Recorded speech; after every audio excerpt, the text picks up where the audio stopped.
జై శ్రీమన్నారాయణ. జ్ఞానానందమయం దేవం నిర్మలా స్ఫటికాకృతం ఆధారం సర్వవిద్యానాం హయగ్రీవ ముపాస్మయ. జూన్ నెల 12 రాసుల వారికి మాస ఫలితాలు ఏ విధంగా ఉంటాయంటే, అసలు మాస ఫలితాలు ఏ విధంగా గణన చేయాలి అంటే, ఒక మాసం అనేది తమకు అనుకూలమో ప్రతికూలమో అని గమనించేందుకు రవి, కుజ, శుక్ర, బుధ గ్రహాలను గమనించడం సాంప్రదాయం. గురుడు, సూర్యుడు 3, 6, 10, 11 రాశిలో సంచరించే సమయంలో మాత్రమే శుభ ఫలితాలను ఇస్తాడు. మిగిలిన సమయాల్లో అతడు సంచరించే రాశి దృష్టి ఉన్న సప్తమ రాశి విషయంలో జాగ్రత్తలు తీసుకోవాలి. వేరువేరు జన్మరాశుల వారికి రవి సంచరిస్తున్న రాశి దృష్టి ఉన్నటువంటి రాశులు ఏ భావాలైతాయో గమనించి వారికి అనుకూలమైన ఫలితాలను నిర్దేశించాల్సి ఉంటుంది. రవి గోచారంలో వ్యతిరేకంగా ఉన్న సమయంలో అధికార, ప్రభుత్వ సంబంధమైన సమస్యలు, అనారోగ్య లోపాలకు, మానసికమైన ఒత్తిడులకు అధికమైన అవకాశం అనేది ఉంటుంది.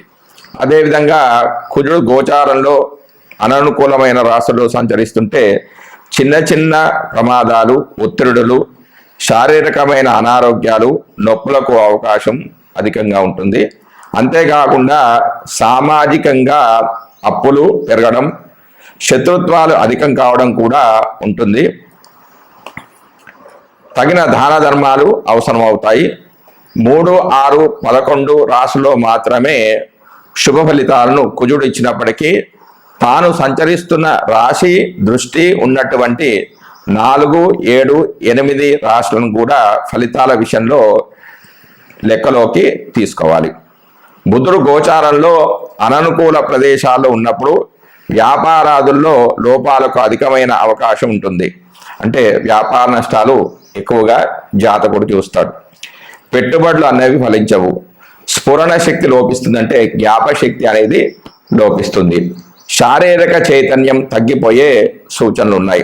కొంత బలహీన మనస్తత్వం, ఆలోచన తత్వంలో లోపాలకు అవకాశం అనేది కలుగుతుంది. రోగ నిరోధక శక్తి లోపించడం వల్ల కలిగే సమస్యలు అన్నవి పెరుగుతాయి. బుధుడు 2, 4, 6, 8, 10, 11 స్థానాల్లో శుభ ఫలితాలు ఇస్తాడు. తాను చూస్తున్న భావాలను కూడా శుభాన్ని ఇస్తాడు.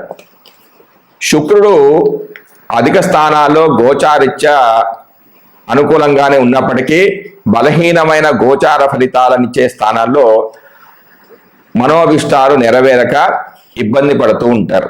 శుక్రుడు ఒక రాశిలో సంచరించే కాలంలో మానసిక వ్యవహారాలు, ఆకర్షణ లోపాలు, ఇబ్బందులకు అవకాశం అనేది ఉంటుంది. అవగాహన లోపాలుంటాయి. శరీరంలో హార్మోన్ల లోపాలు ఏర్పడతాయి. సమతుల్యమైన భావాలు దెబ్బతింటాయి.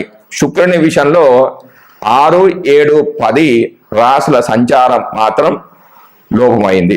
6వ స్థానం సంచారం అధికమైన లోపంగా పరిగణిస్తారు.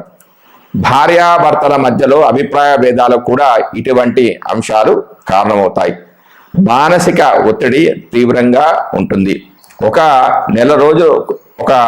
నెల రోజులు కొంత ఎక్కువ తక్కువలతో కూడుకున్న రోజుల్లో సంచరించే గ్రహాలు ఇవి. అందువల్ల వీటి ద్వారా కలిగే ఫలితాలు ఆ మాసాదులకు కలిగి ఉంటాయి.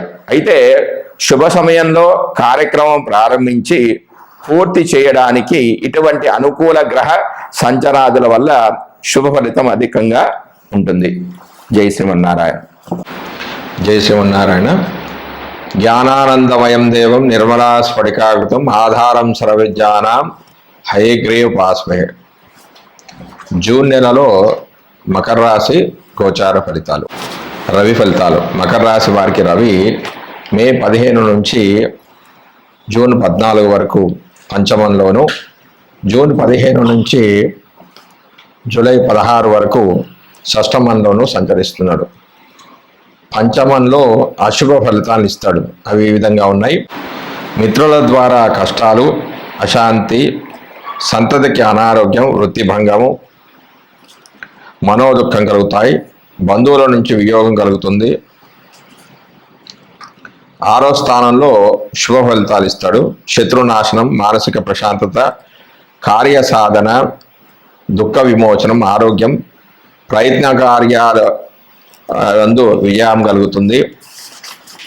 రవి తన 7వ దృష్టి చేత లాభాన్ని, వ్యయాన్ని వీక్షించడం ద్వారా ఆ భావ ఫలితాలు కూడా జాతకుడు పొందుతాడు. వివాహాది శుభకార్యాలు, ఆనందము, ఉత్సాహము, రుచికరమైన ఆహారము, వీటితో పాటుగా ఉద్యోగ వ్యవహారంలో కొంచెం నష్టాలు, వ్యాకులత, అధికార భయము, జ్వరం లాంటివి కూడా సంభవించే అవకాశం ఉంది.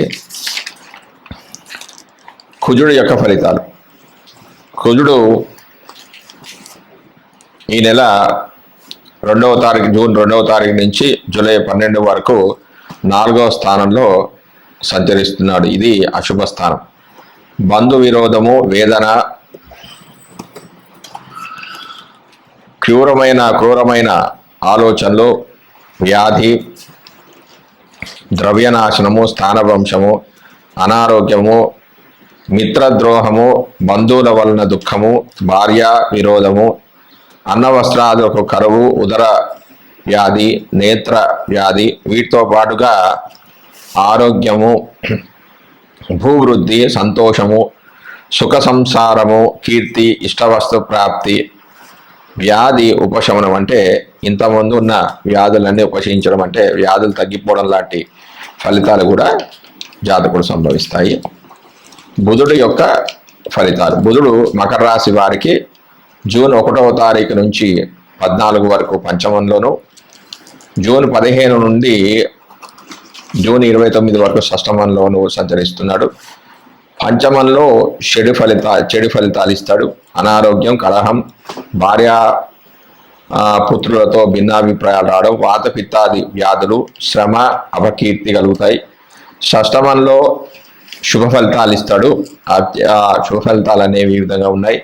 విద్యా వినోదాల ద్వారా సుఖము, గౌరవము, వస్త్ర ధనధాన్యం ద్వారా లాభము, సుఖశాంతులు, ప్రజాభిప్రాయము, మనోధైర్యము ఇవి చేకూరుతాయి. అయితే 6లో బుధుడు ఉన్నప్పుడు 9లో ఇతర గ్రహాలు ఉంటే వాటి వేద వలన ఉంటాయి.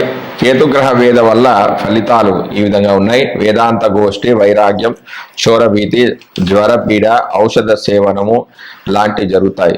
బుధుడు 7వ దృష్టి చేత లాభాన్ని, వ్యయ భావాన్ని వీక్షించడం ద్వారా ఆ భావ ఫలితాలు కూడా జాతకుడికి గోచరిస్తాయి. ఆరోగ్యం, మనస్సంతోషం, కీర్తి, ద్రవ్యలాభము, బంధుమైత్రితో పాటుగా మన సంకటము, శత్రుబాధ, అకాల భోజనం లాంటివి కూడా ఫలితాలు గోచరిస్తాయి. గురుడి ఫలితాలు. ఈ సంవత్సరం అంతా మకర రాశి వారికి గురుడు పంచమంలో సంచరిస్తున్నాడు. ఇది మిక్కిలి అనుకూల స్థానం. ఐశ్వర్యం, ధనలాభం, మిత్రలాభము, వ్యవహార అనుకూలత, బంధుజన ప్రోత్సాహం జరుగుతుంది. సజ్జన స్నేహము, సంతానము, ప్రభుత్వ అధికారుల సందర్శన, శుభకార్యాలు చేయడము జరుగుతుంది. అయితే పంచమంలో గురుడు ఉన్న సందర్భంలో 4లో ఇతర గ్రహాలు ఉన్నట్లయితే ఫలితాలలో మార్పులు ఉంటాయి. గురుడు తన ప్రత్యేక దృష్టి చేత భాగ్యాన్ని, లాభాన్ని వీక్షించడం ద్వారా అనుకూల శుభ ఫలితాలే ఈ జాతకుడు పొందడం జరుగుతుంది. అందుకంటే అనుకూల శుభ ఫలితాలే వస్తాయి, అంటే మంచి ఫలితాలే వస్తాయి. శుక్రుడి యొక్క ఫలితాలు. శుక్రుడు మకర రాశి వారికి జూన్ 12 వరకు పంచమంలోను, జూన్ 13 నుంచి జూలై 6 వరకు షష్టమంలోనూ సంచరిస్తున్నాడు.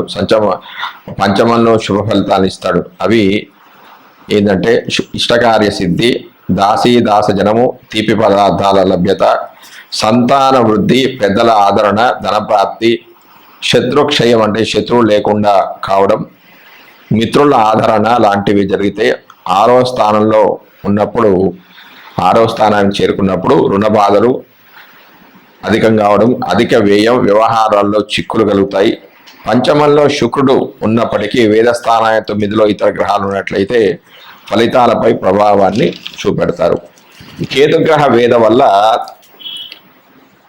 వేద కలగడం వల్ల వేదాంత గోష్ఠి, వైరాగ్యము, శోరభీతి, జ్వరపీడ, తద్వారా ఔషధ సేవనం లాంటివి జరుగుతాయి.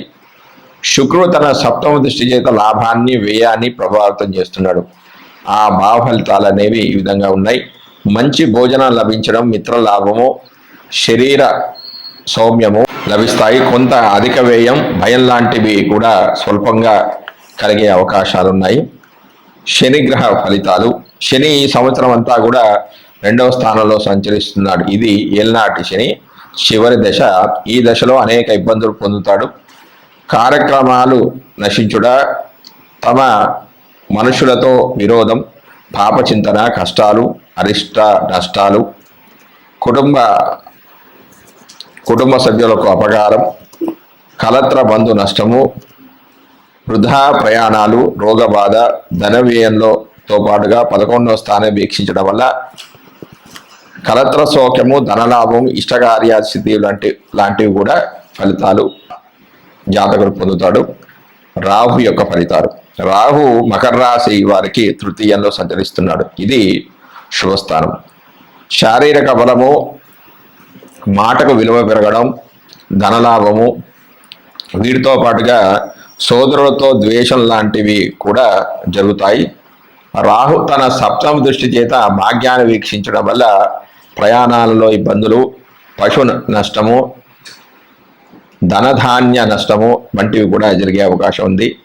కేతువు యొక్క ఫలితాలు. కేతువు మకర రాశి వారికి ఈ సంవత్సరం అంతా కూడా భాగ్యంలో సంచరిస్తున్నాడు. ఇది అశుభ స్థానం. ఫలితాలన్నీ ఈ విధంగా ఉన్నాయి. ప్రయాణాల్లో ఇబ్బందులు, పశు నష్టము లాంటివి జరుగుతాయి. ఇవే కాకుండా కేతువు తన సప్తమ దృష్టి చేత తృతీయాన్ని వీక్షించడం వల్ల శరీర బలం అనేది పెరుగుతుంది. ప్రజల్లో మాటకు విలువ పెరుగుతుంది. సౌభాగ్యం వంటివి కూడా కలుగుతాయి. జై శ్రీమన్నారాయణ.